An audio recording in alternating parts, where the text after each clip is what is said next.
નમસ્કાર વિદ્યાર્થી મિત્રો, સ્વાગત છે તમારું હેલ્થ એજ્યુકેશન યુટ્યુબ ચેનલમાં। આજના વિડીયોની અંદર આપણે વાત કરીશું આજે લેવાયેલ દ્વિતીય સત્રાંત કસોટી અંતર્ગત ધોરણ 5 વિષય ગણિતના પેપર અને તેના સંપૂર્ણ સોલ્યુશન વિશે। ધોરણ 3 થી 8ના દ્વિતીય સત્રાંત કસોટીના તમામ પેપરનું સોલ્યુશન મેળવવા માટે હેલ્થ એજ્યુકેશન યુટ્યુબ ચેનલને આજે સબસ્ક્રાઈબ કરો। તો અહીંયા મિત્રો નીચે સૌથી પહેલાં એક નકશો આપેલો છે, તેની 4 દિશાઓ છે: ઉત્તર, દક્ષિણ, પૂર્વ અને પશ્ચિમ। અહીંયા જુદા જુદા જગ્યાઓ આપેલી છે, જેમ કે બિલીવન આપેલું છે, રામેશ્વર મહાદેવ મંદિર આપેલું છે, જોગણીમાં મંદિર છે, અન્નશ્રી છે, મેઇન ગેટ છે। દરેક વચ્ચેનું અંતર પણ આપેલું છે, તેના આધારે પ્રશ્નોના જવાબ આપવાના છે। પ્રશ્ન 1 છે, મેઇન ગેટથી નક્ષત્ર વન કેટલા મીટરે આપેલું છે? તો તમે અહીંયા જોઈ શકો છો, અહીંયા મેઇન ગેટથી રામેશ્વર મંદિર 100 મીટર છે, ત્યાંથી 50 મીટર છે અને વચ્ચેનું જે છે એ અંતર 50 મીટર છે। આમ ટોટલ 200 મીટર અંતરે આવેલું છે। બીજું છે, રામેશ્વર મહાદેવના દક્ષિણ દિશામાં શું શું આવેલું છે? તો અહીંયા રામેશ્વર મહાદેવ મંદિર છે, તેની દક્ષિણ દિશામાં જોગણીમાં મંદિર અને અન્નશ્રી આવેલું છે। ત્રીજો છે, અન્નશ્રી અને બિલીવનની વચ્ચે શું આવેલું છે? તો અન્નશ્રી અને બિલીવન એ બંનેની વચ્ચે તમે જોઈ શકો છો નક્ષત્ર વન આવેલું છે। નક્ષત્ર વનથી રામેશ્વર મહાદેવ મંદિર કઈ દિશામાં આવેલું છે? તો એની પશ્ચિમ દિશામાં આવેલું છે। ઘંટથી જોગણીમાં મંદિર કઈ દિશામાં આવેલું છે? તો ઘંટ ઉપર છે અને નીચે દક્ષિણ દિશાની અંદર જોગણીમાં મંદિર છે એ આવેલું છે। ત્યારબાદ બીજો પ્રશ્ન છે, યોગ્ય વિકલ્પ પસંદ કરી જવાબ લખો। 1. નીચેનામાંથી કઈ જાળીને વાળતા એક સંપૂર્ણ બંધ સમઘન બનાવી શકાય છે? તો આકૃતિ એ આવશે। નીચેનામાંથી કઈ જાળીને વાળતા એક ખુલ્લો સમઘન ન બનાવી શકાય? તો જવાબ ડી આવશે। ત્રીજો છે, નીચેનામાંથી કયો આકાર ત્રિપરિમાણીય 3D નથી? તો અહીંયા પંચકોણ છે એ 3D નથી। ચોથું છે, આપેલી ગોઠવણીને ઉપર જોતા તે કેવી દેખાશે? તો જવાબ આવશે આકૃતિ એ। ત્રીજો છે, નીચેની ખાલી જગ્યા પૂરો। પહેલું છે, સાદા અપૂર્ણાંકને દશાંશ અપૂર્ણાંકમાં લખો। તો 8 શતાંશ છે, તો એને લખીશું 0.08 શતાંશ। 340 શતાંશ, તો 3.40 શતાંશ। 59 દશાંશ, તો લખીશું 5.9 દશાંશ। દશાંશ અપૂર્ણાંકને સાદા અપૂર્ણાંકમાં ફેરવો તો 6.7 બરાબર 67 ભાગ્યા 10 થશે અને 2.30 તો એ દશાંશ અપૂર્ણાંકને 230 ભાગ્યા છેદમાં 100 આવશે। પ્રશ્ન 4 છે, યોગ્ય વિકલ્પ પસંદ કરી જવાબ લખો। 4 મીમી બરાબર કેટલા સેન્ટીમીટર થાય? તો 4 દશાંશ થશે। બીજું છે, ધ્રુવે 1 કિલોગ્રામ જામફળ 40ના દરે ખરીદ્યા તો 2 કિલોગ્રામ જામફળ માટે કેટલા રૂપિયા થશે? તો અહીંયા આવશે જવાબ 80। ત્રીજું છે, 2 લીટર દૂધને 250 મિલીના ગ્લાસમાં ભરીએ તો કેટલા ગ્લાસ થશે? તો અહીંયા જવાબ આવશે બી, 8 ગ્લાસ થશે। 1 લીટરમાં 4 ગ્લાસ ભરાશે, એટલે કે 4 દુ 8 ગ્લાસ ભરાશે। ત્યારબાદ છે 5મા નંબરનો પ્રશ્ન, નીચેના દાખલા ગણો। તો સૌથી પહેલાં આપણે દાખલા જોઈ લઈએ અને ત્યારબાદ તેની ગણતરી પણ વિગતવાર જોઈશું।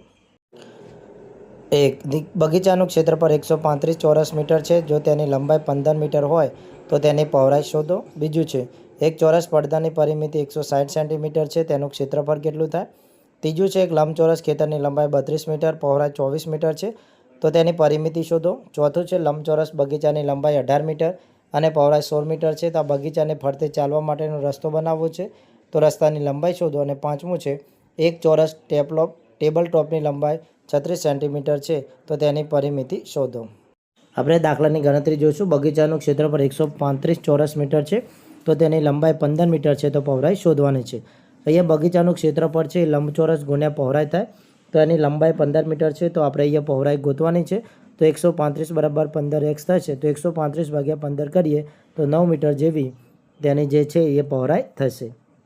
ત્યારબાદ અહીંયા બીજો દાખલો છે, ચોરસ પડદાની પરિમિતિ 160 સેન્ટીમીટર છે, તો ચોરસની પરિમિતિ બરાબર ચારે બાજુના માપનો સરવાળો, તો 160 બરાબર અહીંયા 4 વડે અને ભાગી નાખીશું તો 40 સેન્ટીમીટર થાય। હવે આ પડદાનું ક્ષેત્રફળ શોધીશું, તો લંબાઈ ગુણ્યા પહોળાઈ બરાબર 40 ગુણ્યા 40 બરાબર 1600 ચોરસ સેન્ટીમીટર છે એ તેનું ક્ષેત્રફળ થશે। ત્યારબાદ ત્રીજો દાખલો જોઈશું। લંબચોરસના ખેતરની લંબાઈ 32 મીટર અને પહોળાઈ 16 મીટર છે, તો લંબચોરસ ખેતરની પરિમિતિ જોઈએ તો ચારે બાજુના માપનો સરવાળો, અથવા અહીંયા નીચે બીજી પણ રીત આપેલી છે, લંબચોરસની પરિમિતિ બરાબર 2 કૌંસમાં લંબાઈ વત્તા પહોળાઈ, અહીંયા તેની સંખ્યા મૂકીશું તો 112 મીટર જેટલી તેની પરિમિતિ થશે। બંને રીતના તમે દાખલા ગણી શકો છો। ત્યારબાદ ચોથું હતું, લંબચોરસની બગીચાનું લંબાઈ 18 મીટર છે, પહોળાઈ 16 મીટર છે, તો તેની ફરતે રસ્તો બનાવવો છે, એટલે એની પરિમિતિ શોધવી પડે। તો લંબચોરસની પરિમિતિ બરાબર 2 કૌંસમાં લંબાઈ વત્તા પહોળાઈ બરાબર 2, 18 વત્તા 16 બરાબર 2 કૌંસમાં 34 આવશે. આમ 68 મીટર છે એ તેની પરિમિતિ થશે. ત્યારબાદ આપણે જોઈશું ચોરસ ટેબલ ટોપની લંબાઈ 36 સેન્ટીમીટર છે તેની પરિમિતિ.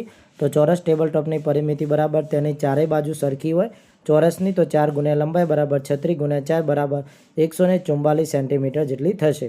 અહીંયા વિદ્યાર્થી મિત્રો પ્રશ્ન નંબર 8 છે, જે 10 રૂપિયાનો એક સિક્કો છે તેનું વજન 10 ગ્રામ છે. એના આધારે 2 દાખલા છે એને પણ અહીંયા આપણે જોઈ લઈશું. ત્યારબાદ એ પ્રશ્ન આપણે જોઈ લઈશું.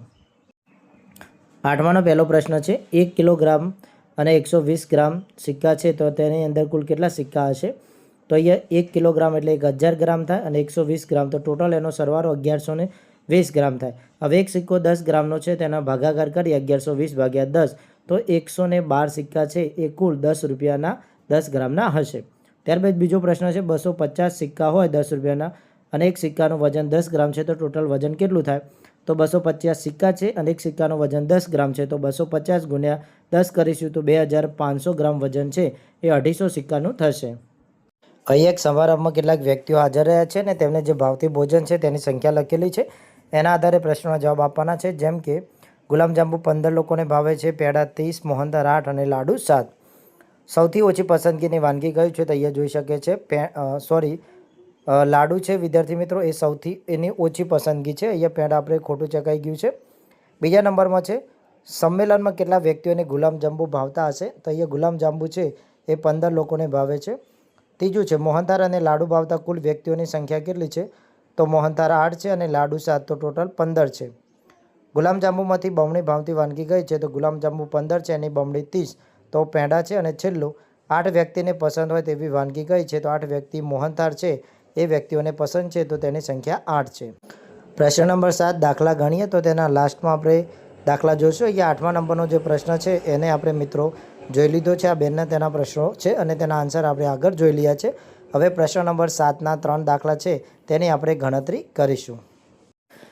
આશાબેને મકાન બનાવવા માટે લોન લીધી છે. દર મહિને 2200 રૂપિયા ચૂકવે છે અને 3 વર્ષ સુધી ચૂકવે તો કેટલા રૂપિયા થાય? તો સૌથી પહેલાં આપણે 1 વર્ષના 12 મહિના છે તો 12 મહિના શોધી લઈશું. તમે ડાયરેક્ટલી પણ 3 વર્ષના શોધી શકો છો. તો 1 વર્ષના 12 મહિના બરાબર 2200 ગુણ્યા 12 બરાબર 26,400 રૂપિયા થશે. હવે 3 વર્ષ સુધી અમને આ રકમ ચૂકવવાની છે તો 1 વર્ષના 26,400 ચૂકવે તો 3 વર્ષના કેટલા થાય? તો 26,400 ગુણ્યા 3 કરીશું તો 79,200 રૂપિયા છે એ 3 વર્ષના અંતે જે લોનની રકમ છે તે ચૂકવાશે.